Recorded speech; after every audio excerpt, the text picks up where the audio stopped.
সাকিব অপু কিন্তু আবার এক হয়ে গিয়েছে, এটা কতখানি সত্যি? আলহামদুলিল্লাহ, যারা বলছেন তাদের মুখে ফুল চন্দন পড়ুক, কারণ একটা সংসার, একটা ফ্যামিলি অনেক বিশাল একটা ব্যাপার।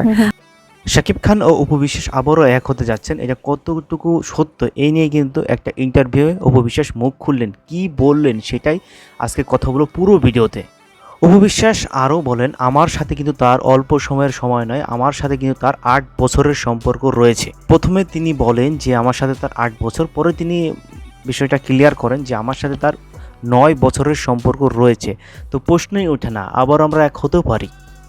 অপু বিশ্বাস আরও বলেন, আপনারা দোয়া করেন, আপনারা চাইলেই সম্ভব, আমরা আবারও এক হতে পারি এবং আমাদের সন্তানও তার বাবাকে ফিরে পাবে। তবে গুঞ্জন কি তাহলে সত্য? সাকিব ও অপু কি একসাথে হচ্ছেন? তারা আবারও সংসার গড়তে চলেছেন তাদের সন্তানের জন্য? তো এই নিয়ে চলছে নানা আলোচনা সমালোচনা। তো আমি যেটুকু বুঝলাম, অপু বিশ্বাস ও সাকিব খান আবারও নতুন সংসার গড়তে চলেছেন, এটা নিয়ে কিন্তু অনেক গুঞ্জন শুনছি সোশ্যাল মিডিয়ায়। এই নিয়ে কিন্তু তারা অফিসিয়ালভাবে কিছু বলেনি, বিভিন্ন ইন্টারভিউতে টুকটাক কিছু বললেও অফিসিয়ালভাবে কিন্তু কিছু জানা যায়নি, সেহেতু আমি সিওরিটি দিতে পারছি না। আর আজকের ভিডিও এই পর্যন্তই। ভালো লাগলে লাইক, কমেন্ট অ্যান্ড শেয়ার। ধন্যবাদ।